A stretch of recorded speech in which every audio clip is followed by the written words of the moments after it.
pertanyaan, bagaimana cara kita menghadapi orang-orang Islam tapi dia tidak cinta dengan agamanya sendiri, malah seperti membenci atau menghujat aksi-aksi bela Islam itu sendiri, atau pilih-pilih dengan hukum Islam yang enak dia pakai, yang beratnya dia tinggalkan.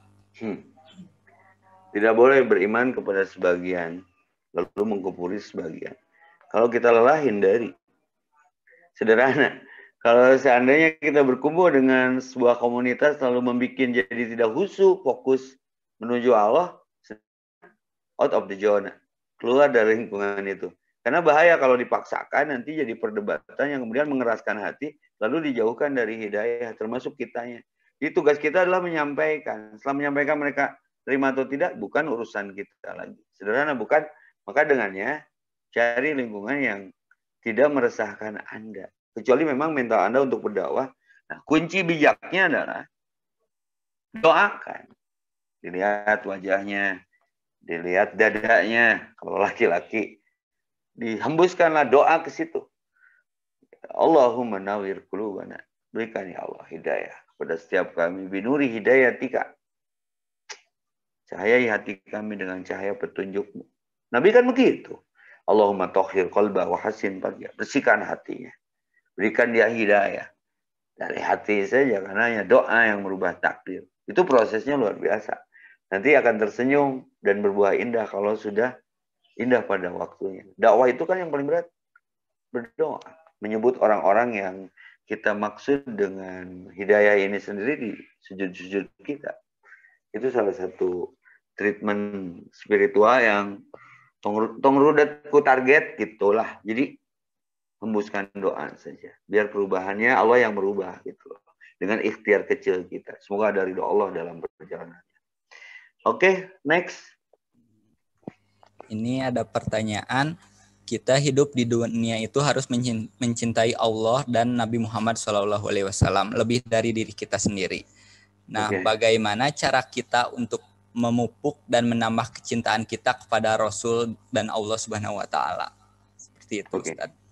Ini yang akan kita temui kelak kan di akhirat, surga, yang di situ ada pemiliknya, Allah Subhanahu wa taala. Bonus terbesar masuk surga adalah melihat wajah Allah. Syaratnya sederhana, ila man atallah illa biqalbin salim. Hanya orang-orang yang hatinya bersih, selamat dari kemusyrikan, yang diperkenankan melihat wajah Allah sang pemilik dunia dan akhirat termasuk surga. Nah, ini yang kita kejar. Nah, siapa yang mendapatkan seperti itu? Rasulnya. Maka berdoa, Allahumma inni as'aluka hubbaka wa hubba ma yuhibbuka wa amal ladzi yuballighuni hubbaka, Allahumma ij'al hubbaka ahabba ilayya min nafsi wa ahli. Ya Allah, cintakan rasa cintaku kepadamu melebihi cinta-cintaku kepada yang lainnya.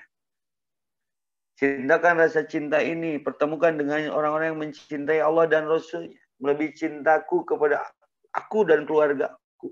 Karena kalau tidak pakai agama ini, harta jadi sengketa, istri ditinggalkan wafat jadi janda, anak jadi yatim dan piatu tanpa kita. Semua terjebak dengan rasa cinta yang salah. Boleh mencintai istri, anak, harta. Tapi cintanya kan harus karena Allah dan Rasulnya. Artinya dikemas mencintainya itu pakai agama. Kenapa cintanya lelah? Karena tidak lillah. Tidak mengikuti Rasulullah. Kenapa? Mengeluh menjalani perjalanannya apapun itu. Karena tidak mengallah. Kenapa tidak bertahan? Karena disorientasi, tidak bertuhan. Makanya bagaimana memupuk, membentuk jiwa yang totally cintanya ke Allah. Belajarnya kepada Ibrahim alaihissalam yang berani mengorbankan apapun untuk Allah. Tapi semua ujian. Akhirnya anaknya Ismail alaihissalam tidak jadi disembelih. Maka jangan mengaku beriman kalau belum diuji. Maka cintakan rasa cinta kita biar mendapatkan halawatul iman. Manis dan lezatnya iman. Syaratnya cinta kita harus lebih kepada Allah dan Rasulnya. Dan setiap kita sedang belajar ke arah sana. Demikian.